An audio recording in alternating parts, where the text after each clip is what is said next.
Bonjour, bienvenue sur Argus.fr. Aujourd'hui, on oppose l'Opel Grandland X, le tout nouveau SUV compact de la marque Opel, qui sera commercialisé à l'automne, face à la référence du segment, un autre modèle allemand, le Volkswagen Tiguan, que vous connaissez depuis le printemps 2016. Ce nouveau venu arrive avec tous les codes des SUV, évidemment les arches de roue, les boucliers renforcés, les bas de caisse, puis les sabots de protection ici. Donc en cela, il appartient parfaitement au code des SUV. Pour ce qui est du Volkswagen Tiguan, c'est plus rigide, c'est plus géométrique dans les lignes, un côté peut-être plus statutaire avec beaucoup de chrome. L'idée, c'est de le hisser à la lisière des modèles premium, mais en tout cas, l'Opel ne manque pas d'atouts, on va les découvrir ensemble.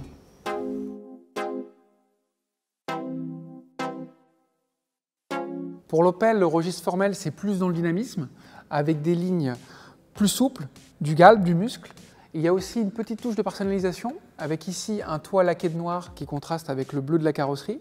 C'est sur les finitions haut de gamme. Il y a aussi un peu de chrome au niveau des barres de toit et les joncs ici. Ça permet de valoriser, d'avoir un côté plus élégant. Et puis après, comme on le dit tout à l'heure, les codes des SUV, donc le mariage entre sportivité, dynamisme et SUV, ça fonctionne bien. Le Tiguan, c'est un profil cubique, géométrique, l'esprit du monospace. On verra tout à l'heure à bord en quoi ça réside. Et puis, pas mal de chrome, avec des couches comme ceci, pour casser un peu l'effet de hauteur.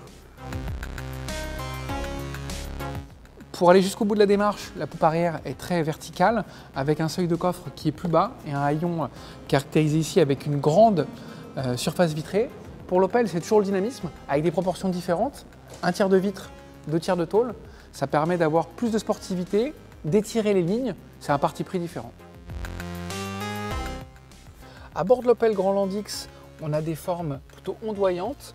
Tout est traité à l'horizontale avec ici l'écran tactile en bonne place, en dessous des commandes de climatisation, derrière ce rangement laqué de noir, un élément qui permet de recharger le téléphone par induction, le smartphone par induction. L'ambiance est plutôt sportive, en termes de qualité c'est plutôt bien fini. On a des compteurs analogiques et puis une certaine austérité parce que tout est plutôt noir. À bord du Volkswagen Tiguan, le mobilier est beaucoup plus géométrique, c'est plus rectiligne, on a des facettes, ça peut sembler plus austère, mais la justification c'est de mettre en valeur la technologie avec un écran de grande taille qui peut atteindre 9 pouces. On a également une instrumentation 100% numérique, donc l'un dans l'autre, c'est plutôt valorisant. À l'arrière de l'Opel Grandland X, on a suffisamment d'espace, c'est relativement habitable, place aux jambes, suffisamment de garde au toit. En revanche, on regrettera que la banquette ne soit pas coulissante et que les dossiers qui ne sont pas inclinables sont quand même assez verticaux. En revanche, pour les enfants, on a des vitres surteintées. On a également des stores, donc le voyage sera agréable. Ne vous fiez pas aux apparences, c'est pas parce qu'il y a un toit vitré et que la sellerie est claire que le Volkswagen Tiguan paraît plus spacieux. On l'a mesuré, dans les faits, il est plus grand. Et puis en termes d'atouts, c'est surtout cette banquette coulissante et puis ces tablettes qui le rapprochent davantage d'un monospace que d'un SUV, qu'il est plus pratique et un peu plus fonctionnel. L'Opel Grandland X a un volume de coffre de 514 litres en 5 places et que lorsqu'on replie les deux dossiers de la banquette 2 tiers 1 tiers, la capacité atteint 1652 litres. En configuration à 5 places, le volume de coffre du Volkswagen Tiguan est de 615 litres. C'est 100 litres de mieux que l'Opel, parce qu'il a un double fond qui est plus creusé, et puis surtout parce qu'il a une banquette coulissante. Mais là, ce volume de coffre plus grand se fait bien sûr au détriment de l'habitabilité arrière, on ne peut pas tout avoir.